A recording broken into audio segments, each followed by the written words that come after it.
नमस्कार। आप सभी का हमारे YouTube चैनल पर स्वागत है। आज हम आप सबको सुनाएंगे कार्तिक पूर्णिमा की कथा। कार्तिक पूर्णिमा को हिंदू धर्म का सबसे पवित्र महीना माना जाता है। यूँ तो पूर्णिमा प्रत्येक मास के शुक्ल पक्ष का 15वां दिन होता है, लेकिन कार्तिक मास की पूर्णिमा का बहुत ही महत्व माना गया है। इस दिन हिंदू धर्म में इस गंगा स्नान की भी परंपरा है। गंगा स्नान करने के पश्चात सूर्य देव को अर्घ्य अवश्य देना चाहिए। मानते हैं कि ऐसा करने से मनुष्य को अपने किए गए पापों से मुक्ति प्राप्त होती है। कार्तिक पूर्णिमा के दिन स्नान इत्यादि करके गरीबों को कुछ न कुछ दान देना चाहिए।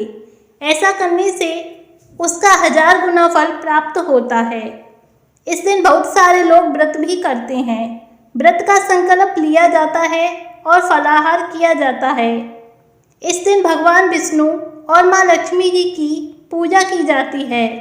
कई जगहों पर भगवान श्री कृष्ण के विग्रह की भी पूजा की जाती है। इस विशेष अवसर पर भगवान शिव जी की भी पूजा करने का विधान है, क्योंकि उन्होंने आज के दिन ही तारकासुर नामक राक्षस का वध किया था। इस दिन सूखे मेवों का प्रयोग करना बहुत ही अच्छा होता है।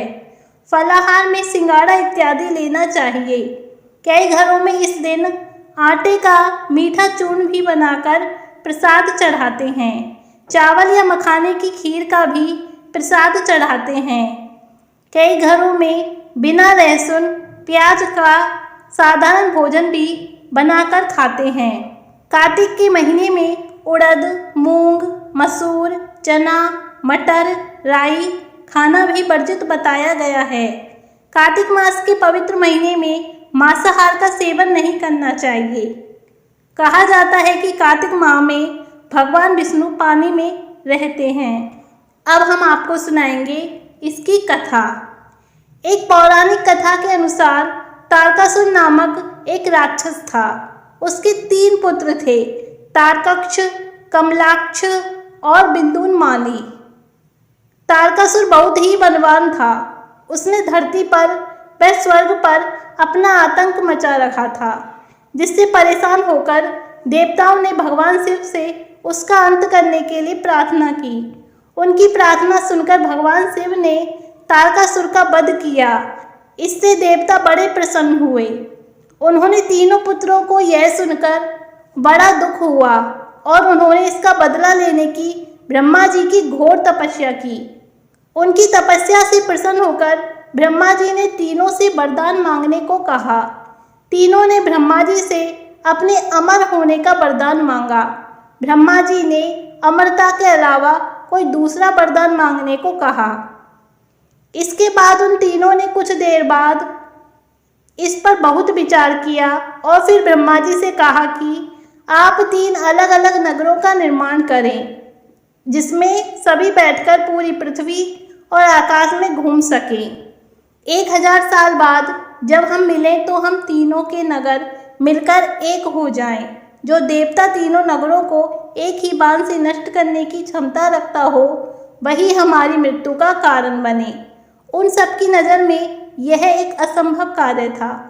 उन्हें वह वरदान ब्रह्मा जी के निर्देशानुसार मैं दानव ने उनके लिए तीनों नगरों की स्थापना की। तारकक्ष के लिए सोने का, कमला के लिए चांदी का और विदुनमाली के लिए लोहे का नगर बनाया। तीनों ने मिलकर तीनों लोकों पर अपना अधिकार जमा लिया। इंद्र देवता इन तीनों राक्षसों से बहुत भयभीत हुए और भगवान शंकर की शरण में गए। इंद्र की बात सुनकर भगवान शिव ने इन दानवों का नाश करने के लिए एक दिव्य रथ का निर्माण किया। इस दिव्य रथ की हर चीज देवताओं से बनवाई गई थी। चंद्रमा और सूर्य से पहिए बने। इंद्र, वरुण, यम और कुबेर रथ के 4 घोड़े बने। हिमालय धनुष बने और शेष नाग प्रत्यंचा बने। भगवान शिव खुद बाण बने और बाण की नोक अग्निदेव स्वयं बने। इस दिव्य रथ पर भगवान शिव स्वयं सवार हुए। देवताओं से बने इस रथ और तीनों भाइयों के बीच भयंकर युद्ध हुआ। युद्ध करते समय प्रभु लीला से एक ऐसा समय आया जब तीनों रथ एक ही सीध में आ गए। जैसे ही तीनों रथ एक ही सीध में आए, उसी समय भगवान शिव ने अपने बाण छोड़े और तीनों का नाश कर दिया। इसी वध के बाद भगवान शिव को त्रिपुरारी कहा जाने लगा। तो इस तरह हुई हमारी कार्तिक पूर्णिमा की कथा। धन्यवाद।